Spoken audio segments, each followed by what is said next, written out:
পরে বাজে রেখেছি, কিছু বাজার নিয়ে এসেছি, পালং শাক, কুমড়ো, বেগুন, শিম, চুনো মাছ।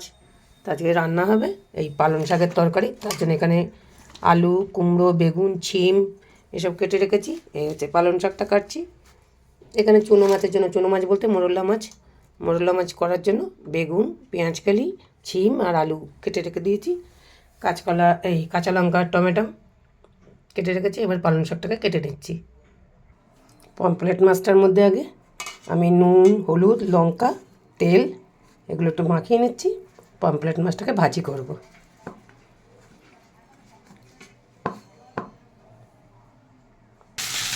পমফ্রেট মাছটা ভাজা বসিয়ে দিয়েছি।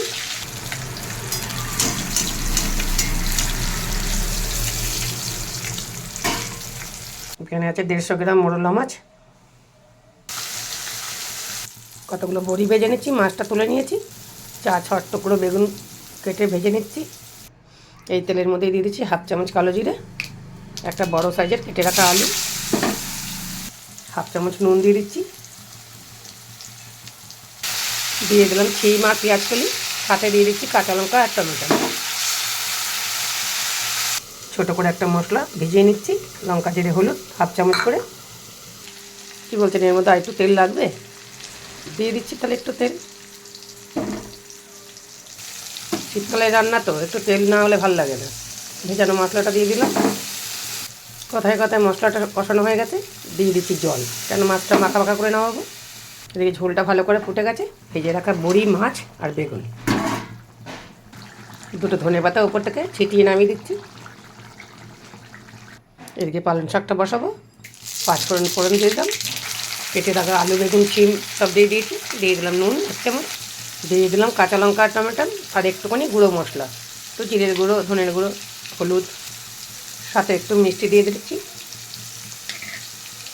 আর তো কিছু লাগবে না, এর মধ্যে হয়ে গেছে। এটা শুধু একটুখানি কষিয়ে শাকটা দিয়ে দিলেই হয়ে যাবে। দিয়ে দিচ্ছি পালং শাকগুলোকে। এটা নাড়াচাড়া দিয়ে নাবালেই হয়ে যাবে। কত জল বেরিয়েছে দেখুন। রান্না তো আমার মোটামুটি শেষই হয়ে গেল।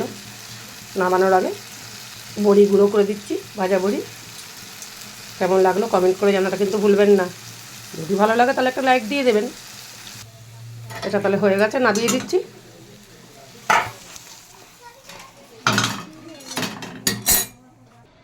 এই যে আমার মাছ চচ্চড়ি, পালং শাক আর এই মাছ। আমার রান্নাঘরটা দেখুন কত ছোট, তাই না?